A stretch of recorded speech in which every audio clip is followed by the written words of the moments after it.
Egunon guztioi eta ongi etorri gaurko agerraldira.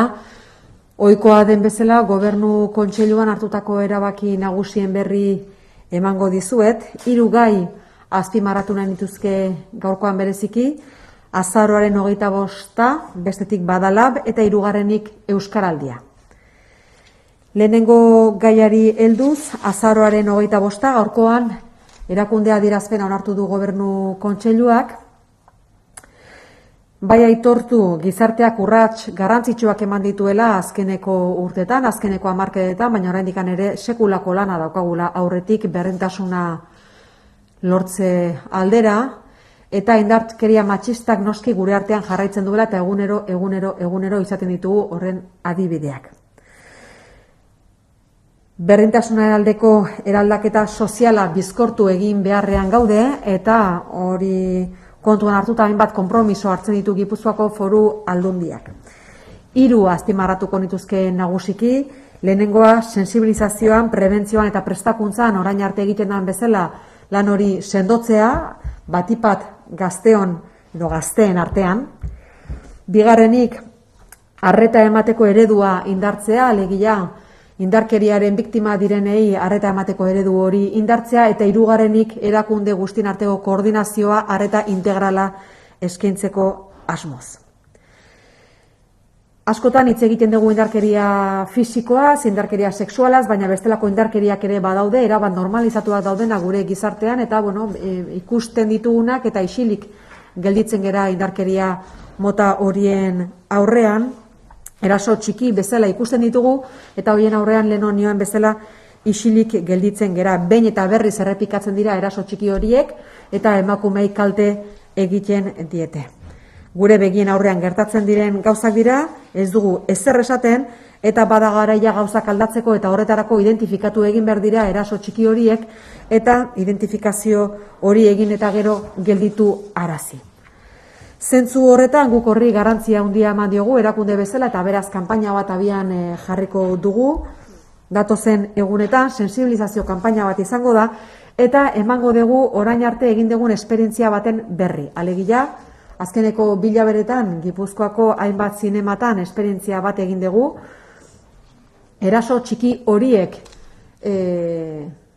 adierazi ditugu, eraso txiki horiek gauzatu ditugu gainontzekoen begien aurrean, zinema aretoetan, zinea bera hasi baino lehen, gainontzekoen begien aurrean antzestu ditugu eraso txiki horiek, eta aretoan zeudenen begiradapean egindakoak dira. Horrekin, esperientzia horrekin ikusentzunezko materialak sortu ditugu, eta azaroaren 25-tik 28 bitartean, hemen Gipuzkoako Foru Aldundiaren atarian, zinema txiki bat sortuko dugu ikusentzunezko material hori jendaurrean azaltzeko, eta gutako bakoitza jabetzeko eraso txiki horiek zeintzuk diran identifikatzen lagundu, eta etorkizunean horrelakoak ikusten ditugunean gure begibistan geldi arazteko. Hoxe da, abian jarriko dugun kanpaina. Lehen esaten nuen bezala horrelakoak askotan gertatzen dira, errepikatzen dira, sozialki onartuta daude, baina horiek kalte egiten diete emakumei, horiek eragin egiten diete emakumei, eta gelditu beharrean gaude transformazio sozial hori, berdintasunaren aldeko transformazio sozialari hori azkartu dadin. Bigarren puntua, gaurkoan Gobernu Kontseiluan jorratu duguna, Badalabi dagokio. Badakizute 2015an partaidetza prozesu bat abiatu genuela euskararen erabilera sustatzeko.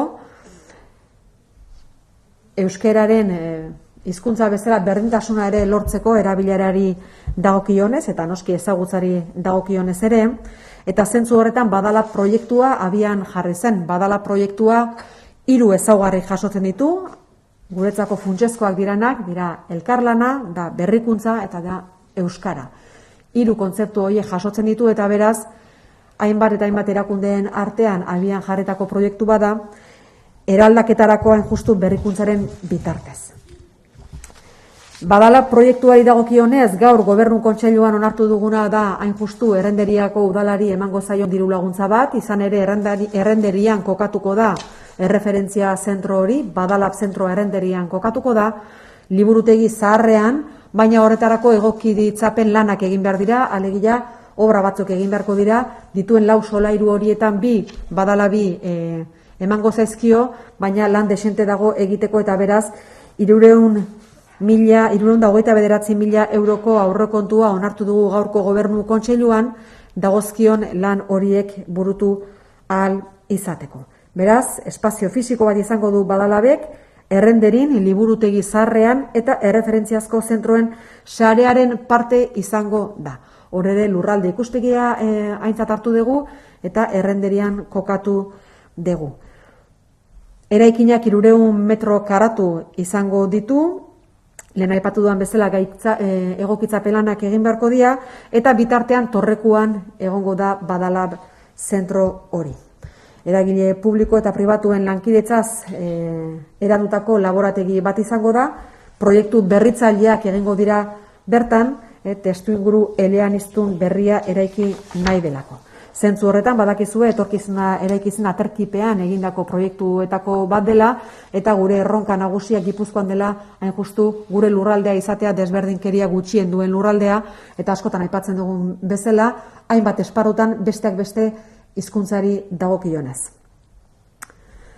3. puntua gaurkoan Gobernu Kontseiluan azpimarratu duguna, honek ere euskararekin zerikusia du, hain zuzen ere euskaraldiarekin. 3. edizioa datorren urtean gauzatuko da, badakizu euskaraldiak sekulako garantzia izan duela, hain justu hizkuntza ohiturak aldatzeko ariketa masibo bat delako, ariketa masiboa gizarte guztiari zuzendua, euskaraz ulertzeko gai diren horiei zuzendua, hain zuzen ere euskararen erabilera sendotzeko eta sustatzeko, eta denborari dagokionez mugatua. Euskaraldia 2022an egingo da, orduan izango da 3. edizioa, eta azaroaren 18tik abenduaren 2 bitartean izango da. Gaurkoan onartu duguna da injustu hitzarmen bat, Gipuzkoako Foru Aldundiak Eusko Jaurlaritzarekin eta Bizkaiko eta Arabako Foru Aldundiekin sinatu duena abian jartzeko euskaraldia datorren urtean beraz. Horiek 3 gai nagusiak gaurkoan Gobernu Kontseiluan landu ditugunak, jarraian laburpen txiki bat egingo dut gazteleraz. En el Consejo de Gobierno de hoy hemos abordado principalmente podemos destacar 3 asuntos del Consejo de Gobierno de hoy. El primero tiene que ver con el 25 de noviembre, el segundo con Badalab y el tercero con Euskaraldia. En relación al primer punto, en relación al 25 de noviembre, como saben, Día Internacional en contra de la violencia machista, para la erradicación de la violencia contra las mujeres, debemos señalar que en los últimos años, en las últimas décadas, se ha hecho una labor importante en este respecto, pero desde luego tenemos todavía mucha labor que hacer y todos los días somos conscientes de lo que pasa a nuestro alrededor. Por tanto, debemos seguir dando pasos importantes para construir una sociedad más igualitaria. No nos podemos conformar con lo que tenemos. Este año vamos a hacer una experiencia para que seamos conscientes de que la violencia machista no es solamente violencia física o violencia sexual, también se dan todos los días momentos en los que hay agresiones hacia las mujeres que son mucho más sutiles y que son socialmente aceptadas, pero que se repiten de manera continua y que afectan directamente a las mujeres. Hemos hecho una experiencia en los últimos 2 años en varios cines de Guipúzcoa, en los que hemos teatralizado experiencias o situaciones que se suelen dar con cierta normalidad, con asiduidad, en los que vamos a poder identificar claramente agresiones que se suelen producir diariamente, insisto, que están absolutamente normalizadas o interiorizadas, para que seamos conscientes del impacto que puede tener aquello en la mujer que los sufre. Vamos a hacer una campaña especial en la Diputación Foral de Guipúzcoa, en su exterior, desde el 25 al 28 de este mes, donde vamos a ubicar un pequeño cine en el que van a poder conocer el material audiovisual que hemos creado a partir de estas experiencias que hemos realizado en los cines, en varios cines de Guipúzcoa. En principio, lo que buscamos sobre todo es que seamos conscientes de cosas que suceden diariamente, que tenemos perfectamente asumidas o están socialmente asumidas, y la importancia que tiene hacer frente a ello. Es decir, que no podemos quedarnos parados en relación a esas situaciones que se dan diariamente, insisto. Segundo tema que hemos abordado en el Consejo de Gobierno de hoy tiene que ver con Badalab. Badalab es una experiencia que se puso en marcha en 2015 a través de la participación ciudadana y también a través de la participación con otras instituciones. Es un laboratorio que contempla 3 rasgos principales para la Diputación, como pueden ser la cooperación, la innovación y la experiencia. Es un centro de referencia que se va a añadir a la red que tenemos actualmente de centros de referencia y va a tener su ubicación en Rentería. En Rentería, en la antigua Biblioteca Municipal. Lo que hemos aprobado en el día de hoy en el Consejo de Gobierno es una partida para adecuar 2 plantas en la antigua Biblioteca Municipal de Rentería que puedan albergar este centro de referencia. Entre tanto, Badalab estará en Torrecua hasta que se realicen esas obras. Es un consorcio de innovación lingüística, el de Badalab, en el que van a participar sectores públicos y privados para la innovación en experiencias en relación al euskera, para su mayor difusión, para su mayor utilización y para que pueda darse realmente una igualdad de idiomas en relación a nuestro propio idioma, que es el euskera. Igualdad en relación a su uso, puesto que todavía hay una situación en la que su uso es muy minoritario en relación al castellano. Tercer tema que hemos abordado en el Consejo de Gobierno de hoy tiene que ver con Euskara al Día.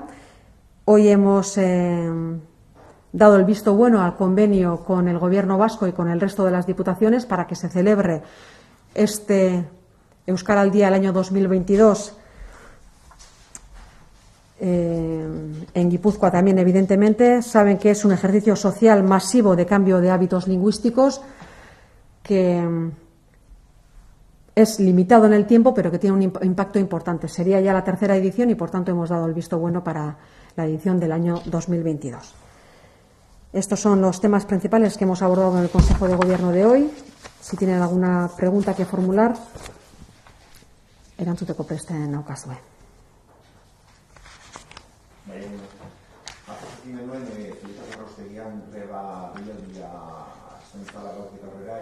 Eperik gabe, amaiera eperik gabe, lan baldintzak salatuz eta gehiagizko ordua sartzen dirala, ordu estrak eta bar, ez dakite diputazioanetik ezer esateko dutzen, bi hizkuntzatan mesedez. Nik horre lan baldintzei dagokienez negoziaketa bat abian dago, eta beraz lehenbailen konpontzea espero dugu, ez daukat besterik esateko. Horrelako egoerak gertatzen dira, aldarrikapenak zilegi dira, eta beraz horiei behin beteko erantzun bat ematea espero dugu lehenbailen, jarraitzeko bere lanekin orain arte bezala. En relación a este aspecto, las reivindicaciones laborales evidentemente son siempre legítimas, y decir que pues esperemos se llegue a un acuerdo lo antes posible. No tengo nada más que añadir. Nola nahi ere, salatzen diren gauzak ez dakite ezagutzeko bertatik bertara ezagutzeko modurik izan duzuen, txostenik iritsi zaizuen edo horren gainean zaudeten? Nik ez dagoat horren inguruan bestelako informaziorik, edo zen kasutan balego, horren berri emango genizueke, baina printzipioz ez dagoat informazio gehigarririk. Beste galderaren bat? Ez, beraz eskertzea bestik ez gelditzen. Egun ona izan dezazuela danok.